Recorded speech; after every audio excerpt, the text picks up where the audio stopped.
ఉన్నారు. మరియా మార్త అని ఇద్దరు సహోదరులు ఉన్నారు, అక్క చెల్లెళ్ళు. వాళ్ళిద్దరిలో యేసయ్య పాదాల దగ్గర కూర్చొని యేసయ్య మాటలు వింటున్నది. ఎవరు? మరియా విన్నదా, మార్త విన్నదా? చెప్పండి, ఎవరు వింటున్నారు? మరియా.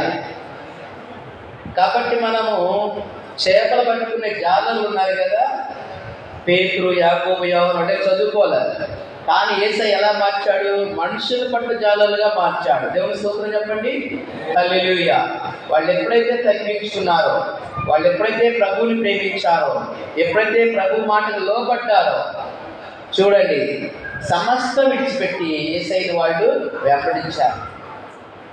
ప్రభువా, నేను పాపాత్ముడు, నన్ను విడిచిపో అని ఏడుస్తూ పశ్చాత్తాపడితే దేవుడు ఎలాగ మార్చాడు? ఆయన్ని మనుషులు పట్టు జాలరిగా మార్చాడు. కాబట్టి మాకు చదువు లేదు కదా సార్, మేమేం చదువుకోలేదు, ఎలా గుర్తుంటుందంటే ఒకటే కోళ్ళ గుర్తు. యోనా గురించి చెప్పాను గురువారం రోజు. ఆ వాక్యాన్ని మనం ఏం చేయాలి? ధ్యానించాలి. రాత్రి కాలం ఇంటికి వెళ్ళి ప్రార్థన చెయ్యాలి. ప్రభా, యోనా మీ మాట వినలేదు కదా, అందువల్ల ఏమైంది? సముద్రం మీద పెద్ద తుఫాను పంపించాడు. వినమ్మా, విను, తుఫాన్ పంపించాడు. కాబట్టి మనము శ్రద్ధగా వినాలి. వాక్యం ఏం చేయాలి? మనము శ్రద్ధగా వినాలి. అప్పుడు దేవుడు ఆశీర్వదిస్తాడు. శ్రద్ధగా విన్నప్పుడు దేవుడి యొక్క ఆశీర్వాదం మనం పొందుకుంటాం. ఇక్కడ విశ్వాసముతో యేసు వైపు చూచుచు.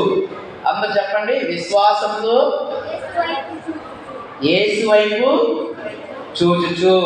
అందరూ చెప్పాలి, విశ్వాసంతో యేసు వైపు చూచుచు. అది గుర్తుపెట్టుకోవాలి. వాళ్ళు ఎప్పుడైనా వచ్చినప్పుడు చెప్పాలి, నాకు యేసయ్య వైపు మనం చూడాలి.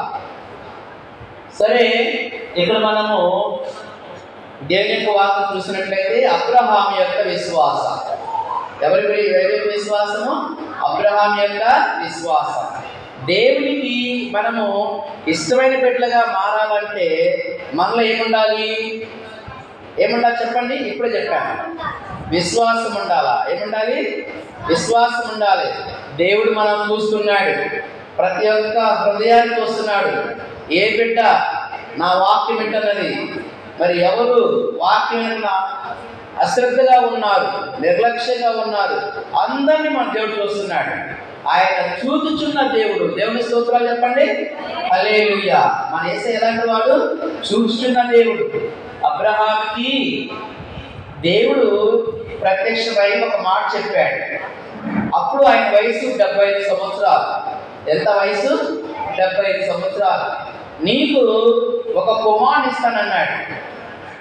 ఇప్పుడు మనలో ప్రతి ఒక్కరి సమస్యలు ఉంటాయి కదా, ఆర్థికపరమైన సమస్యలు, అనారోగ్య సమస్యలు, కుటుంబ సమస్యలు, ఎన్నో సమస్యలు ఉంటాయి. కానీ ఆ సమస్యలను ఎవరి దగ్గర తీసుకెళ్ళాలి? మనము యేసయ్య దగ్గరికి తీసుకెళ్ళాలి. ఎవరికైనా తీసుకెళ్ళాలి? యేసయ్య దగ్గర తీసుకెళ్ళాలి. ఆయన వైపు మనం చూడాలి. ఆయన వైపు చూసి ఆయనకు మనం మొరపెట్టాలి. సరే, ఈయన కూడా అదే చేశాడు. అబ్రహాం గారు, ప్రభువా, నువ్వెంతో విస్తారమైన సంపద ఇచ్చావు, కానీ నాకేం లేదు, వారసుడు లేదు. దేవుడు అన్నాడు, నీకు ఒక కుమారుని ఇస్తానన్నాడు. మనలో ఎంతమంది బిడ్డలు లేనటువంటి వాళ్ళు ఉండొచ్చు, మరి అనేక సమస్యలతో మనం సతమతమవుతూ ఉండొచ్చు. కానీ మన సమస్యలన్నిటికీ పరిష్కారం ఎవరి దగ్గర లభిస్తున్నది? యేసయ్య దగ్గరే లభిస్తున్నది. సరే, ఆయన దేవుడు చూస్తే దేవుడు నీకు ఈ కుమారుడు ఇస్తానన్నాడు. అప్పుడు ఆయన వయసు ఎంత? 75 సంవత్సరాలు. చెప్పాలి, ఎంత వయసు? 75 సంవత్సరాలు. కుర్రోడా, ముసలోడా? ముసలోడే. అంత ముసలోడైతే ఆయన కుమారుడు ఇస్తానన్నాడు. దేవుని యొక్క వాక్యం ఏంటి?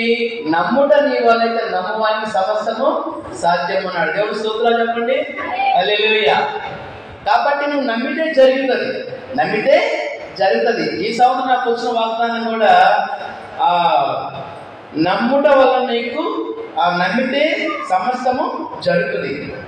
విశ్వాసాన్ని గురించి ఇచ్చాడు. నువ్వు నమ్మినట్లయితే నీకు అది జరుగుతుంది. నువ్వు విశ్వసించిన ప్రకారంగా నీకు జరుగుతుంది కాక. సరే, 75 సంవత్సరాలు ఆ వయసులో దేవుడు వాగ్దానం ఇచ్చాడు కదా. 76, 77, 75 లెక్క పెట్టండి. ప్రతి సంవత్సరం యేసు వైపు దేవుడు చూస్తానే ఉన్నాడు. ఏ ప్రభువా కుమారుడు ఇస్తానన్నావు కదా, ఎదురు చూస్తానే ఉన్నాడు. కాబట్టి మనం ఆయన వాగ్దానాలు నమ్మాలి. ఆయన నమ్మదగిన దేవుడు. మన దేవుడు ఎలాంటి వాడు? నమ్మదగిన దేవుడు. కాబట్టి ఎదురు చూశాడు. 70, 80, 85, 90, 95, 100 సంవత్సరాలు వచ్చింది. 100 years, 100 సంవత్సరాలు. అప్పుడు ఇచ్చాడు కొడుకుని, అప్పుడు కుమారుని ఇచ్చాడు. వాగ్దానం 75 సంవత్సరాలకు వాగ్దానం చేస్తే 100 సంవత్సరాలకి నెరవేర్చాడు. అంటే 25 సంవత్సరాలు దేవుడి వైపు చూశాడు. దేవుడి స్తోత్రాలు చెప్పండి. హల్లెలూయా. ఎవరి వైపు చూశాడు? వెంకటేశ్వర గారు ఎవరి వైపు చూశాడు? అబ్రహాం గారు దేవుడి వైపు చూశాడు. ఎవరు చూశాడు? దేవుడే. మనం కూడా యేసు వైపు మనం చూడాలి. వాగ్దానాలు తీసుకున్నాం కదా ఈ సంవత్సరం. ఆ వాగ్దానాలు మన జీవితంలో నెరవేరాలంటే మనుషుల వైపు చూడకూడదు. ఆయన ఇచ్చిన వాగ్దానం నమ్మదగిన దేవుడు మన దేవుడు. అబ్రహాం గారు దేవుని వైపు చూశాడు. 25 సంవత్సరాలు, అప్పటికి 100 సంవత్సరాలు వచ్చినాయి. ఇచ్చినట్టు ఇచ్చాడు కుమారుడిని.